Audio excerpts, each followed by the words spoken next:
Aleykümselam və rahmetullah və bərəkət. Allah subhanahu wa ta'ala yardım eləsin, Allah kömək olsun. Əlbəttə bu çox baş verən şeylərdən də, hansı ki, çox qardaşlar bundan şikayət edir. Yəni hər hansısa bir işə girməmişdən qabaq müəyyən bir iş üzərində ittifaq olunur.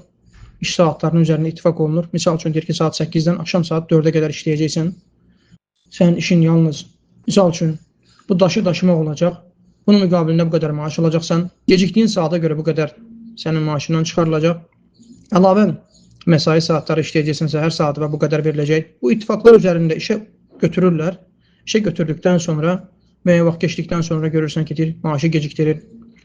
İş saatım, məsələn, işdən çıxma saatım 4-də idisə, 5-ə 6-ya qədər işlədir. Mənim işim daş daşımaq idisə, mənə başqa bir şey də daşıdırır əlavə və məni yüklüyür. Mən dediyim zaman, etiraz elədiyim zaman deyir ki, xoşun gəlmirsə, çıxıb gedə bilərsin. Əlbəttə ki, bu zülümdür, bu doğru deyil. Bu zülümdür, bu cür yanaşmaq. Əgər ittifaq olunubsa əvvəldən ki, sənə əlavə iş verdiyim zaman bunun miqdarında bu qədər pul verəcəm, bu ittifaq olunubsa o ittifaqa əməl olunmalıdır. Əgər ittifaq olunmayıbsa, onu yükləmək, işçini yükləmək, sonra da pulunu verməmək və hələ haqlıymış kimi də demək ki, xoşun gəlmirsə çıx get, əlbəttə ki, bu zülümdür. Zülüm də bilmək lazımdır ki, zülüm də qiyamət günü zülümət. Qiyamətdən qabaq dünyada da zülümətdir o zülüm.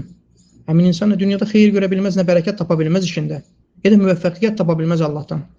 İnsanlara zülm eləməklə, insanların haqqına girməklə. Peyğəmbər sallallahu aleyhi və səlləm Muaz ibn Cəbəli dəvətə göndərdiyi zaman əhli kitabın yanına deyir ki, فَلْيَكُنْ أَوَّلَ مَا تَدْعُوهُمْ إِلَيْهِ شَهَادَةً لَا إِلَهَ إِلَّا اللّٰهِ Sənin ilk dəvət etdiyin şey la ilahe illallah kəlməsi olsun. Yəni o kəlməyə dəvət et. Əgər onlar ona tabe olarlarsa, qəbul edərlərsə, onlara bildir ki, Allah Teala 5 vaxt namazı onların üzərinə vacib edib gündüzdə və gecədən. Əgər onu qəbul edərlərsə, əməl edərlərsə, onlara bildir ki, Allah Teala onların üzərinə, yəni varlılarına zəkatı vacib edib, varlardan götürüb kasıblara verilməsini. Və Peyğəmbər sallallahu aleyhi və səlləm hədsin sonunda deyir ki, İttəqi da'vətəl məzlum. Bax, zəkatı əmr etdikdən sonra, varlıların malını götürüb kasıblara vermək məsələsindən sonra deyir ki, məzlumun duasından çəkin. Çünki onunla Allah arasında heç bir pərdə yoxdur.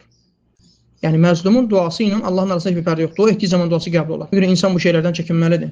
Muaz ibn Cəbəli hətta onların yanına göndərdiyi zaman görürsən ki, tövhid kəlməsinə dəvətdən sonra namaz, zəkatdan sonra buyurduğu şey nə oldu? Dedi ki, məzlumun duasından çəkin. Yəni, bəd duasından çəkin. İnsan əlbəttə bu şeydən həzər eləməlidir. Allahdan qorxmalıdır. İşçiyə zülm eləmək, əlbəttə bu zülümdür. İşçinin haqqını verməmək bu zülümdür. Qorxsun ki, o insan həmin işçi gözə bilməz, səbr edə bilməz və dua edər onun üçün dünyasını da axirətini məhv eləmiş olar o dua ilə. İnsan belə şeylərdən çəkinməlidir. Dünya malı, qazanc, pul, mal, dövlət, bu şeylər onun gözünü kör eləməməlidir, bağlamamalıdır. Gətirib müsəlmanlara əziyyət verməyə gətirib çıxarmamalıdır. Peyğəmbər sallallahu aleyhi və sələm deyir ki, əl-muslim əxul muslim.